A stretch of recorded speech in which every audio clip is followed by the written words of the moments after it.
Istrikto kini ang imong matagad sa pagsulod nimo sa lungsod sa Matanao, Davao del Sur. Human nila gipahugta na pagsunod sa kamanduan sa COMELEC kabahin sa election gun ban. 24/7 ang striktong pagpatuman sa entrance ug exit points sa kapulisan dinhi sa Matanao. Gani kaganiang buntag akong naabtan ang kapulisan sa barangay San Jose sa lungsod nga nagpatuman sa striktong checkpoint. Sumala pa sa traffic police nga si Police Sergeant Alfie Asan, ang traffic investigator sa Matanao. Gihimo nila kini isip pagsunod sa COMELEC gun ban ug tungod usab kay nagkadaghan usab ang kaso sa COVID-19 karong mga panahon na.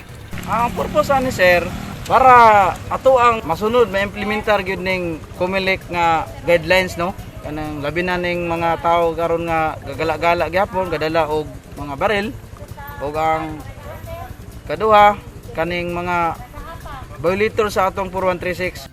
Sa ilahang pagpara sa mga sakyanan, ginapangutanaw sab nila ang mga biyahedor nga duna ba sila'y vaccination card apan giklaro niini nga wala sila nagpugong sa biyahe sa mga wala pa nabakunahan. Wala ta ni pugong kay wala pa may mandato gid ana nga pugnan sila no. Pero ato silang gi-encourage nga magpabakuna na kay nagawas-gawas man sila gud. Ang pagpahugot sa checkpoint giuyunan sa motoristang si Joven Solo nga taga New Quezon. Okay mas ito ang nanay na checkpoint ito ang barangay parang katupong mga bang tao nga dili taga dire magduwa ko sila sulod. Salamat po kung nanay yung buhat kay takabalos panahon ron so kayo parang COVID-19. Sa pagpanakop sa kapulisan ganiha, dunay upat nga mga violators sa Republic Act 4136 kinsa gihatagan og citation ticket sa kapulisan. Ahwag sa kapulisan sa ilang checkpoint nga di mahadlok og sunod lang kung unsay anaa sa balaod.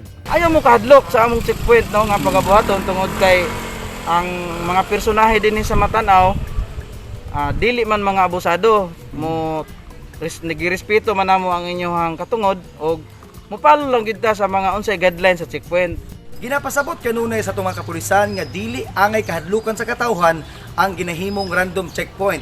Tungod kay kini, alang kini sa kayuhan sa katawhan, labaw na sa matag kalungsuran ning atong lalawigan. Ronnie Junotero, Newsline Philippines, Province of Davao del Sur. Stay safe.